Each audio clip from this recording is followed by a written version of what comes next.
Assalamualaikum warahmatullahi wabarakatuh. Perkenalkan, saya Fitrah Hifni Nur Anissa dengan NIM 2015 1060 1076. Di sini saya akan menjelaskan tentang usaha peternakan ayam petelur yang ada di Desa Randuagung, Kecamatan Sumber Jambe, Kabupaten Jember. Peternakan ayam petelur ini merupakan salah satu komoditas yang berguna untuk menunjang kebutuhan pangan dari masyarakat ini sendiri. Nah, kemudian di sini ada data dari BPS, yakni tentang produksi telur dari beberapa provinsi yang ada di Indonesia. Salah satunya ada di Provinsi Jawa Timur, yakni pada tahun 2018 dapat memproduksi telur ayam sebanyak 1.320.412,84 ton. Kemudian pada tahun 2019 mengalami peningkatan, yakni pada jumlah sebanyak 1.632.492,46 ton. Nah, untuk tahun berikutnya, yakni pada tahun 2020, tetap mengalami peningkatan, yakni sekitar 1.732.437 ton. Nah, untuk Provinsi Jawa Timur sendiri merupakan satu-satunya provinsi yang memproduksi telur paling banyak di Pulau Jawa. Nah, selanjutnya di sini ada data dari BPS Jawa Timur tahun 2018, yakni tentang produksi telur ayam di Kabupaten Jember pada tahun 2016 sendiri ini dapat memproduksi sekitar 11.419 ton telur ayam. Kemudian pada tahun 2017 yakni mengalami kenaikan pada posisi 11.600. Nah, baik, di sini mungkin saya akan menjelaskan tentang gambaran umum dari usaha peternakan ini sendiri. Nah, usaha peternakan ini sendiri berada di Dusun Sumber Tengah, Desa Randuagung, Kecamatan Sumber Jambe, Kabupaten Jember. Nah, peternakan ini sendiri milik Bapak Rosi yang didirikan sekitar 10 tahun yang lalu, yakni pada tahun 2011. Nah, untuk peternakan ini sendiri memiliki 4 kandang dengan jumlah ayam sebanyak 2.800 ekor. Nah, selanjutnya mungkin dari manajemen sumber daya manusia, di sini ada struktur organisasi dalam usaha peternakan ini.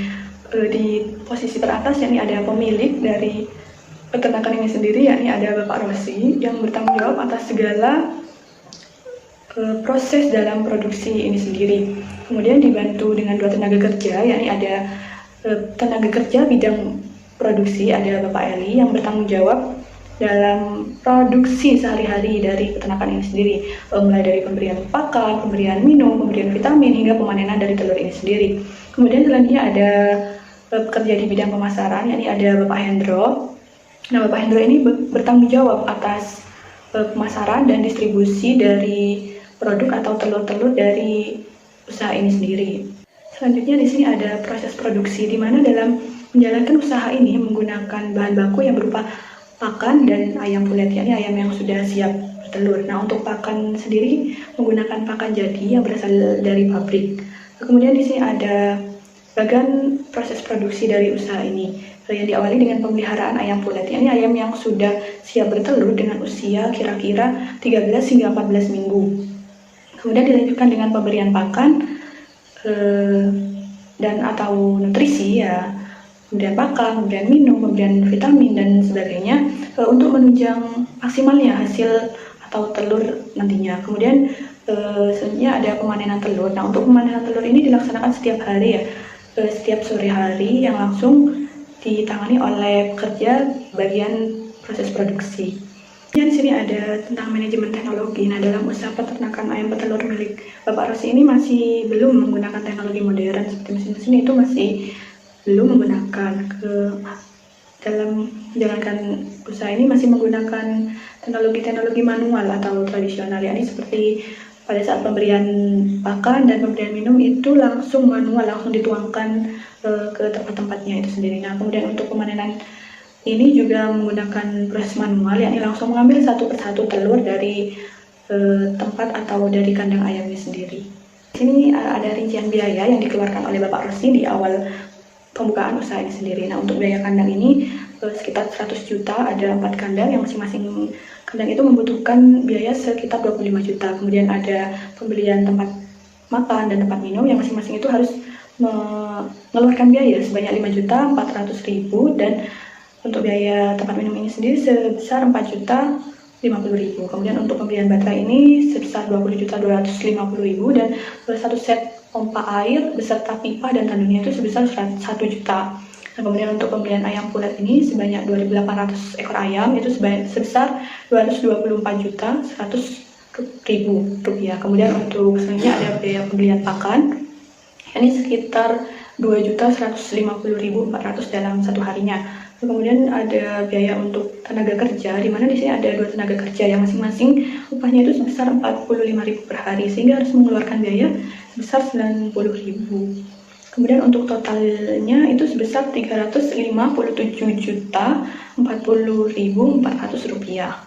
Nah, selanjutnya di sini untuk usaha peternakan ayam petelur milik Bapak Rosi ini dalam setiap harinya itu menghasilkan output atau telur sebanyak 148,5 kg, di mana rata-rata harga jual setiap kilonya sebesar 19.000 rupiah. Pendapatan yang diterima dari Bapak Rosi sendiri, untuk yang pertama dari total biaya ini dibutuhkan dalam satu kali produksi, yakni setiap hari ya, dengan total biaya sebesar 2.240.400 rupiah, di mana dari total biaya ini digunakan untuk pembelian pakan dan upah dari tenaga kerja sendiri dalam seharinya. Kemudian untuk penerimaan ini sendiri sebesar 2.821.500 rupiah, di mana nilai ini didapatkan dari jumlah produksi telur yang dikeluarkan dari usaha ini sebanyak 148,5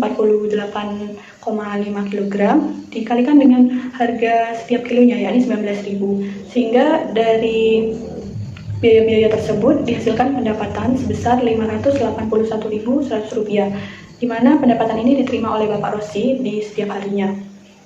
Nah, untuk menghitung bagaimana layak atau tidaknya usaha ini, digunakan salah satunya yaitu analisis dari RC rasio, di mana perhitungan dari RC rasio ini didapatkan dari jumlah penerimaan dibagi dengan jumlah biaya yang dikeluarkan oleh Bapak Rosi sendiri, sehingga dihasilkan nilai RC rasio sebesar 1,26, di mana usaha ini dinyatakan layak. Ya baik, selanjutnya di sini ada manajemen pemasaran ya, ada saluran-saluran pemasaran yang dilalui dari usaha peternakan ayam petelur ini sendiri. Untuk saluran yang pertama ada dari produsen telur ayam petelur, yakni dari Bapak Rosi sendiri, dijual kepada tengkulak. Nah, untuk tengkulak ini sendiri biasanya datang langsung ke kandang atau bisa melalui pihak Bapak Rosi ini sendiri, yaitu dengan pengiriman melalui pekerja di bidang pemasaran. Biasanya dari tengkulak ini baru dijual kepada konsumen. Nah, untuk yang kedua ada dari produsen, yakni dari Bapak Rosi sendiri, kemudian ada pedagang pengecer. Nah, pedagang pengecer ini seperti warung-warung, kios-kios yang biasanya kebanyakan berada di desa-desa. Nah, untuk pedagang pengecer ini sendiri bisa mengambil langsung atau meminta untuk diantarkan ke rumah-rumah. Kemudian dari pedagang pengecer baru dijual kepada konsumen. Nah, untuk yang selanjutnya ada dari produsen langsung ke konsumen. Nah, biasanya dalam jumlah yang kecil ya, sekitar 1 hingga 10 kg, yang biasanya langsung konsumen itu langsung datang sendiri ke rumah atau ke kandang milik Bapak Rosi ini sendiri. Selanjutnya ini ada beberapa dokumentasi mengenai usaha-usaha ini. Untuk yang pertama ini ada gambar tentang kandang milik Bapak Rosi ini sendiri, di mana itu terlihat ayam-ayam dan telur yang berjejeran. Kemudian selanjutnya ada foto mengenai pakan, di mana ini pakan khusus ayam petelur, yakni pakan jadi yang berasal dari pabrik. Kemudian selanjutnya di bawah ada rak-rak telur yang tersusun dengan rapi yang sudah siap dikirimkan kepada konsumen. Kemudian yang terakhir itu ada mobil pick up ya, sebagai sarana untuk pengiriman telur ini sendiri baik kepada tengkulak, kepada pedagang pengecer maupun langsung kepada konsumen. Ya, mungkin sekian pemaparan mengenai usaha peternakan ayam petelur milik Bapak Rosi ini sendiri. Semoga video ini bermanfaat. Terima kasih. Wassalamualaikum warahmatullahi wabarakatuh.